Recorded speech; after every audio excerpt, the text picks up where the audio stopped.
Good morning from Kazakhstan. My name is Kirk Williamson. This video is to present for the oral presentation for INR 690 class. I will be covering my dissertation topic and get into the details a little bit as to what I'm envisioning to write. The title of my paper will be called "The Great Power Competition in Space: How a Multipolar System of International Relations Will Affect Astropolitics." Most people not understanding what astropolitics is. It is a shift from geopolitics into the politics of space. The paper will seek to define what great nations or great powers are and who is capable of competing in a space environment.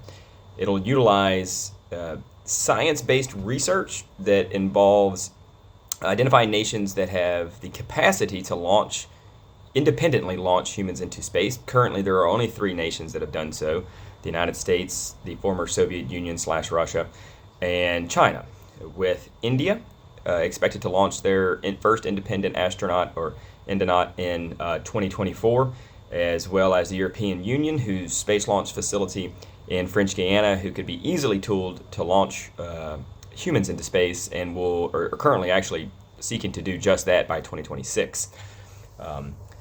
The kind of point behind most of this is to try and organize astropolitics as it relates to the great nations, as they focus on sending not just humans but autonomous vehicles to the moon in what has become known as the lunar economy.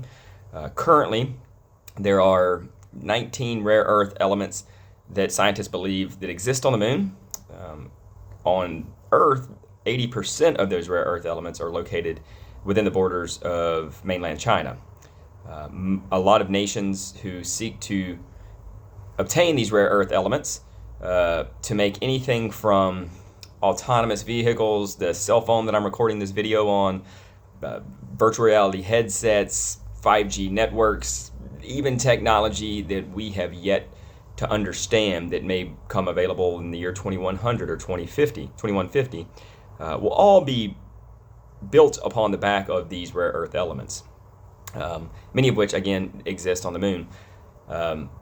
Nations such as the United States will seek to enter the lunar economy via the south pole of the moon. It is a SLOC, a shipping line of communication. Is a vitally important place on the moon because it has liquid water.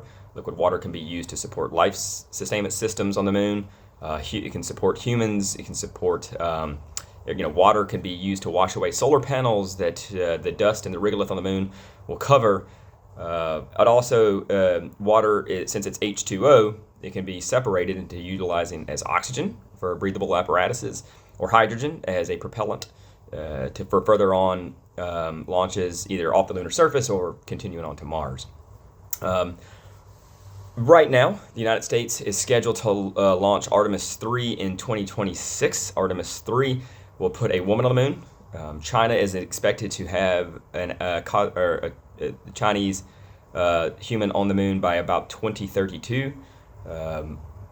Currently, Russia's invasion of the Ukraine has set them back into being able to obtain the microchips necessary to actively compete. And the European Union, again, being able to launch a lot of autonomous vehicles. Countries like Israel, Japan, South Korea all have the capacity to utilize private space industry, something I'll mention in a second, to get their equipment up to the moon to be able to compete in this economy. And India also, again, launching in 2024, scheduled to have some type of a workable moon base between 2035 and 2040. So the race is on, the new space race, as it were, to compete for this economy. I often liken it to colonialism, in which the great powers of Western Europe, seeking to circumnavigate the Ottomans' monopoly of the spice trade going to China, sought ways to go around that. And to go around that, they sent ships to the New World in a different direction. And they benefited immensely, whether it be through obtaining gold, other resources that were in the New World, tobacco, cotton, and a lot of the unfortunate and horrible byproducts that came of that colonialism, including slavery. This, in a way, is symbolic of that era. It's a new era of colonialism, and countries like the United States, who's seeking to circumnavigate China's monopoly of rare earth elements, is doing just that by launching Artemis 3. Artemis 3 will put the woman on the moon in 2026 with follow-on missions to build out a moon base, including solar panels, including autonomous vehicles, all of which will mine the moon and bring those rare earth elements back to be refined at facilities here on Earth. Trillions of dollars in economic activity.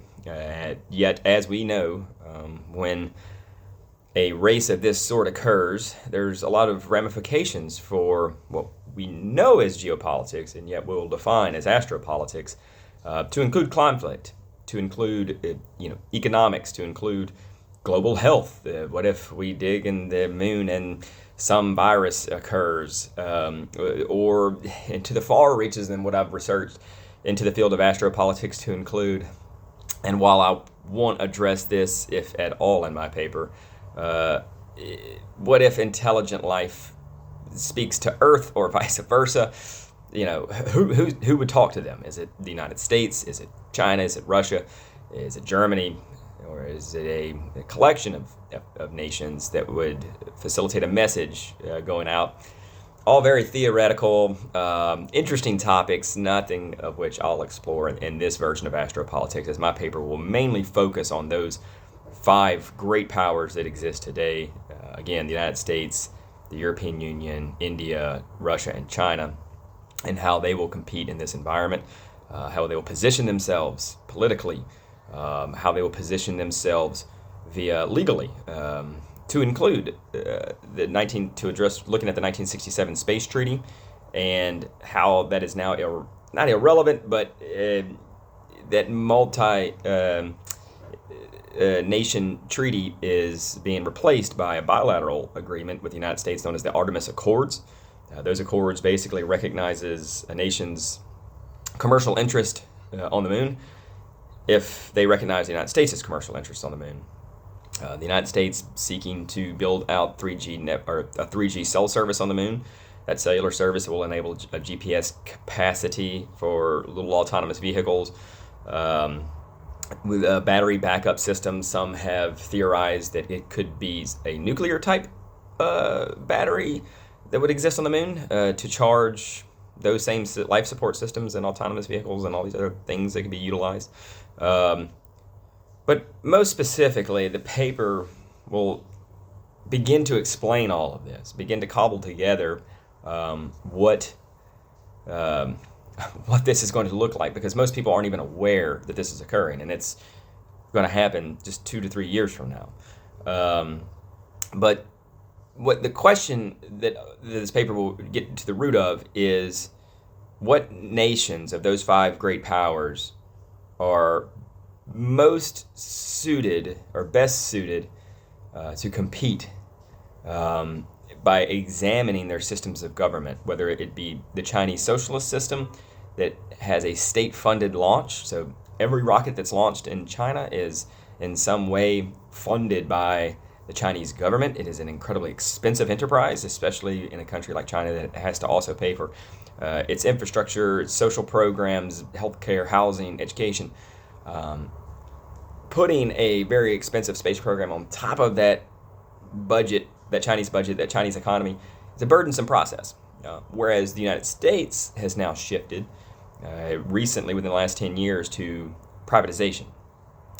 Going back as far as the Delta rocket launches of the 1990s by Boeing, more recently a private company, SpaceX, launching humans into space, the very first time that occurred. The United States having one spaceport in Cape Canaveral capable of launching humans has now turned into 3 as of last year. Those would include Cape Canaveral, which launches both NASA and SpaceX rockets. Texas, which is now home to Blue Dragon, most people know, owned by the former CEO of Amazon, Jeff Bezos' company, Blue Dragon, has a spaceport now in Texas that has launched Jeff Bezos and Funny enough, Captain Kirk from Star Trek took a trip into space aboard that spaceport, and also Virgin Galactic in New Mexico, owned by Richard Branson, kind of a famous billionaire in the world, also has launched humans into space. So while Russia and China do have launch facilities, Russia's being in Kazakhstan, China's being in Western Gobi Desert, they aren't going to be able, at least I would like to explore, they're not going to be able to compete as effectively as the capitalist privatization of the United States, who went from one launch facility 2-3 years ago to now having three, two of which are not even funded by the U.S. government. Those will allow for efficiencies in technology, faster learning capacity, private capital that will far outpace any government spending, mostly to capitalize on that lunar economy, the trillions of dollars that could stem from it. So again, while still in developmental process on this paper, I do envision this paper addressing each of those 5 nations' capacities in chapters. It's their histories, their system of economics to support these launches. There will be a chapter involving the definition of whatever astropolitics is or what it can become. Some arguing, and I am more and more as I get through this process beginning to believe and kind of agree with that in international relations there's some subcategories or concentrations of international relations: economics, security and conflict, global health, and that astropolitics does have a natural fit under that umbrella of international relations. Again, and kind of in closing, the shift from geopolitics into astropolitics is natural. It is the future. It is still yet undefined, but it's a space, no pun intended, for academics within the field of international relations to explore, because quite frankly, there's too much room for economic gain and too much room for the possibility of conflict to occur on the terrestrial surface of the moon. So that's my paper. I have a second and third reader. Currently looking for my first reader. I have reached out to several academics who have written papers into this field, very limited as it is. There's been a few.